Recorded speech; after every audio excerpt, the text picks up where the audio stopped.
You're listening to The Intellectual Investor, episode number 155, See More Clearly with These Two Mental Models, written by Vitaliy and read by Elliot. To read this article online or to listen to more episodes, visit investor.fm. To learn more about Vitaliy's investing firm, IMA, go to imausa.com. See more clearly with these two mental models. 4 times a year, I write a letter to IMA clients. These letters are long. The most recent fall letter is 27 pages. I try very hard to bring IMA clients into our thinking about the economy, investing, stocks, and decisions we've made in their portfolio. I explain the reason for their length in an essay at a link in the show notes. I believe the relationship with my readers has evolved over the years such that we don't need to sanitize and rewrite these excerpts into essays. Over the next few months, I'll share with you excerpts, you can read the other parts at a link in the show notes, from the fall letter. I'll leave them in the raw, original, most honest form. Enjoy. I am a big fan of mental models. Mental models are explanations of how things work. They allow you to think through analogy, often folding complex concepts into simple ones and transporting them from one discipline to another. Mental models are thinking shortcuts. I am wired to think through mental models. My brain doesn't handle complex well and constantly tries to simplify things. If you arm yourself with mental models, you'll often see what others don't. Another beauty of mental models is that you can combine them. I am about to share with you 2 mental models. I used both in our seasonal letter to explain one of the companies we bought for our portfolio. I am going to stop short of sharing our analysis of the company or its name. It is a small $600 million market cap company, and I don't want my write-up to influence its stock price. But I really hope you find value in these 2 mental models. Myopic circles. I don't smoke. This was not always the case with me. I smoked in my teens. I quit when I was 21. I was one of the first people in my circle of friends to quit smoking. Then, gradually all my friends quit smoking too. Today, I don't have a single close friend who smokes. I don't look for this outcome intentionally. I didn't stop being friends with smokers. Nor do I choose friends based on their harmless, at least to me, vices. So this was not a conscious or even a subconscious decision. Very simply, people in my social demographic circles have a set of values, and a healthy lifestyle is one of them. It's very hard to have a healthy lifestyle and smoke. Humans are tribal, and we try to conform to the values and behaviors of our tribe. At some point in the late 1990s or early 2000s, smoking stopped being cool and became uncool in my tribe. For me, a girl I was dating was the impetus for my quitting. On the other hand, I have a relative who smokes. This is where it gets interesting. He has a few dozen friends who smoke. His friends know a lot of people who smoke. The overlap between his circle of friends and acquaintances and mine is very small, near zero. Why is this important? In my daily life, I encounter very few people who smoke, and thus it is easy, if I am not careful, to form a belief that nobody smokes. When we started doing research on tobacco stocks, I was shocked to discover that 35 million Americans, 14% of the adult population, still smoke. The numbers are much greater in Asia and Eastern Europe. Another example, vaccinations. If you are vaccinated, then it is likely that most of the people you know are vaccinated. Now, if you have a friend or a relative who was not vaccinated, other than for a unique medical reason, most likely that person knows a lot more unvaccinated people than you do. And his or her circle of unvaccinated friends and your circle of friends have little overlap.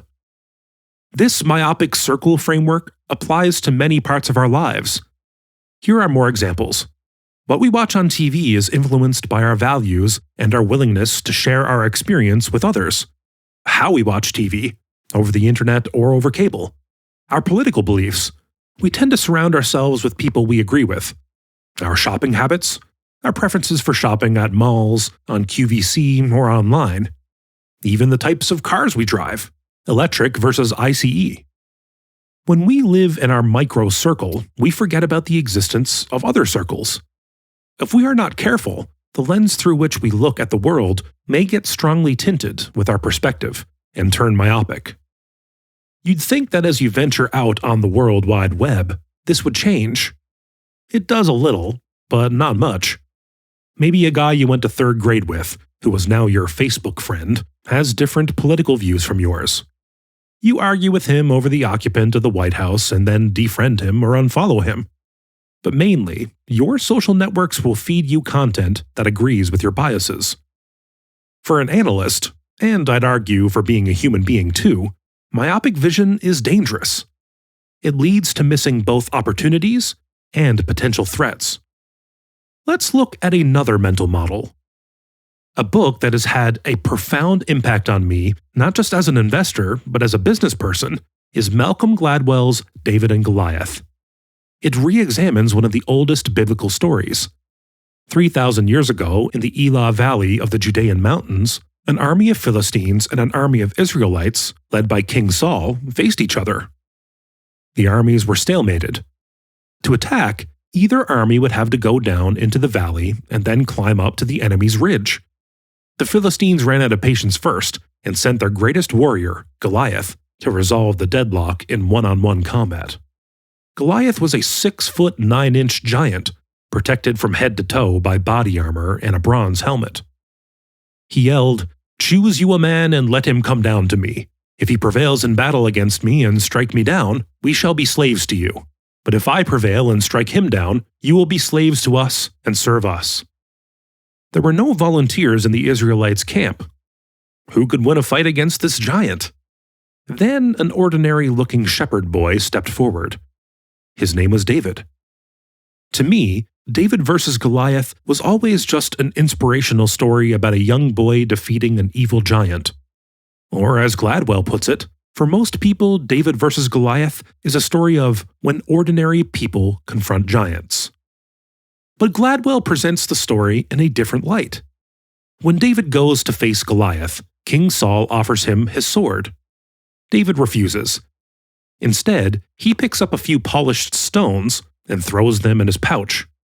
Gladwell explains that, as a shepherd protecting his flock, David was a skilled rock slinger. When Goliath saw David, he yelled something along the lines of, "Come here, I'll have a piece of you." Instead, David kept his distance, then put a stone in the leather pouch of his sling, fired it at Goliath's exposed forehead, and struck him down. Had David taken Saul's sword and gone to fight one-on-one, he wouldn't have had a chance. But where everyone saw strength in Goliath's physical might, David saw weakness. David was a craftsman rock-slinger. He could knock a bird down in mid-flight with a stone. Goliath was a sitting duck. Suddenly, we see a very different story. Goliath's size, physical strength, and armor are only competitive advantages if his opponent chooses to fight him in a conventional way, on Goliath's terms. But his strength can quickly be turned into serious weakness, as Goliath was immobile, slow, and had no defense against a skillful rock slinger. In other words, Goliath brought a sword to a gunfight. Or in financial parlance, David turned Goliath's assets into liabilities. I keep this framework in the back of my mind when I run IMA. The investment industry is full of Goliaths. 20 years ago, they would have had a competitive advantage over IMA. They would have had access to better tools and more information. Before Regulation FD, management would have whispered in their ear information it would not share with the public. The internet and new regulations have changed all that. We don't have a large research department staffed with 20 analysts. Thank God. We don't have the bureaucracy or the politics that comes with that sort of department. We choose to compete with Goliaths on our terms. We deliberately created a large network of investors we respect. We share our ideas with them, and in exchange, they do the same. It's a two-way street. We have our industry or country experts to whom we reach out when we need to get constructive feedback on the idea we're pursuing. We even organized a conference, ValueX Vail, open only to our network to foster this exchange. Large firms are also constrained by their size. We are not. We can buy a company of almost any size in the US or overseas. If our size becomes a constraint for us, we'll put the brakes on our growth. The lesson of this story is to always look for asymmetry. When you face a formidable competitor, don't settle for symmetrical one-on-one combat. Understand the competitor's strengths and see if you can turn them into weaknesses by changing the domain of the fight. Thank you for listening. This and other investment articles by Vitaliy Katsenelson are based on value investing principles that were first brought down from the mountain by Benjamin Graham and later were popularized by Warren Buffett.